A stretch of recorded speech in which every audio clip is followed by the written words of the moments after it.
Bismillahirrahmanirrahim. Assalamu alaikum students. Subject General Science, class 9th, and today's topic is laws of motion. I have already discussed what is force in my previous lectures, what are the different types of force, contact force, non-contact force, friction, muscular force, electrostatic force, gravitational force, and magnetic force.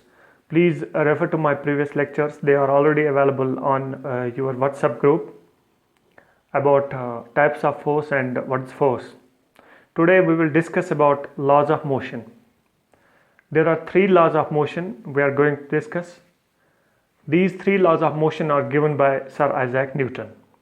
First law of motion, Newton's first law of motion, states if a body is at rest, it will continue to remain at rest, and if a body is moving with a uniform velocity in a straight line, it will continue to do so unless some external force is applied to bring about that change in its state. Newton का पहला law suggest करता है कि अगर एक body rest में है तो वो तब तक रेस्ट में ही रहेगी जब तक कि एक एक्सटर्नल फोर्स उस पर अप्लाई ना हो, जब तक कि एक्सटर्नल फोर्स उसकी स्टेट ऑफ मोशन चेंज ना करे, यानी वो रेस्ट में है तो उसको मोशन में ना लाए, तब तक वो रेस्ट में ही रहेगी। इसी तरह अगर एक बॉडी एक स्ट्रेट लाइन में यूनिफॉर्म वेलोसिटी से मूव कर रही है तो वो तब तक उसी स्पीड से उसी वेलोसिटी से मूव करती रहेगी जब तक एक एक्सटर्नल फोर्स उस पर अप्लाई ना हो, उसको उसका जो स्टेट ऑफ मोशन है वो चेंज ना करे। फॉर एग्जांपल अगर एक गाड़ी चल रही है यूनिफॉर्म वेलोसिटी से तो वो तब तक चलती रहेगी जब तक ड्राइवर उस पर ब्रेक ना मारेगा, और गाड़ी के जो टायर्स हैं और जो रोड सरफेस है उसमें फ्रिक्शन पैदा ना हो तब तक गाड़ी नहीं रुकेगी। इसी तरह अगर हमारे पास एक टेबल रखा हुआ है कमरे में या क्लासरूम में तो वो टेबल तब तक रेस्ट में ही रहेगा उसी जगह पे जब तक हम उस पर मस्कुलर फोर्स अप्लाई ना करें उसको उस जगह से हटाने के लिए। आपको पता ही कि फोर्स जो है पुल और पुश को हम फोर्स कहते हैं, या forces are due to an interaction. जब दो चीज़ों की आपस में इंट्रैक्शन हो जाती है जो उसका रिजल्ट निकलता है उससे किसी ऑब्जेक्ट की, किसी बॉडी की जो स्टेट ऑफ मोशन है वो चेंज हो जाती है। तो जब हम उस टेबल के करीब जाएंगे, उस पर मस्कुलर फोर्स अप्लाई करेंगे तो वो उसका जो स्टेट ऑफ मोशन है वो रेस्ट में था तो वो अब मोशन में आ जाएगा, वो चलना शुरू होगा।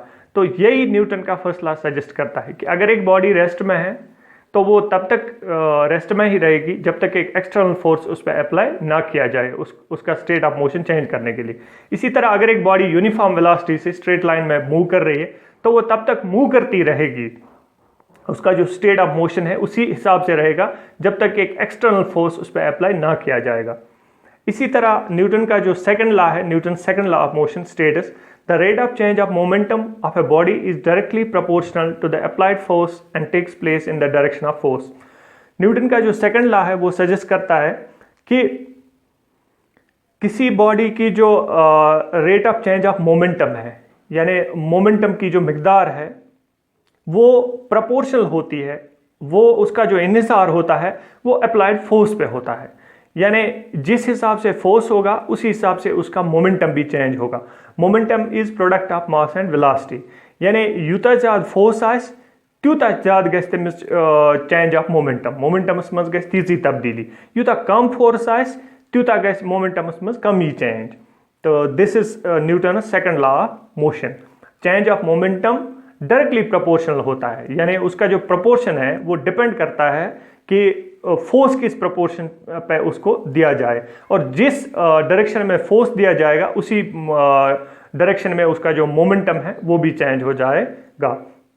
यानी फॉर एग्जांपल अगर एक क्रिकेटर बॉलर जो एक है वो बॉल करता है, उसका जो स्पीड है 100 किलोमीटर पर आवर स्पीड है, तो जिस मोमेंटम से उसने वो बॉल फेंकी है उसी मोमेंटम से उसको बैट्समैन फोर्स अप्लाई करेगा।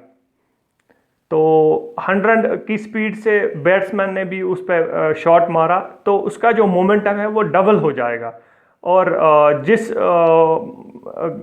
साइड में उसने उसको फोर्स अप्लाई किया है वो उसी साइड में चली जाएगी गेंद।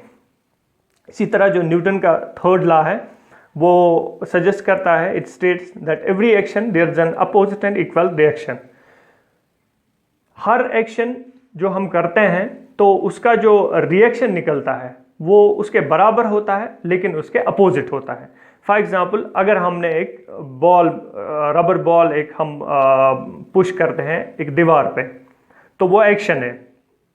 एक रबर बॉल हमने मारा दीवार पे, अगर रबर बॉल लगो दीवार दे तो ये एक्शन है। तो अब उस रबर बॉल के साथ क्या होगा?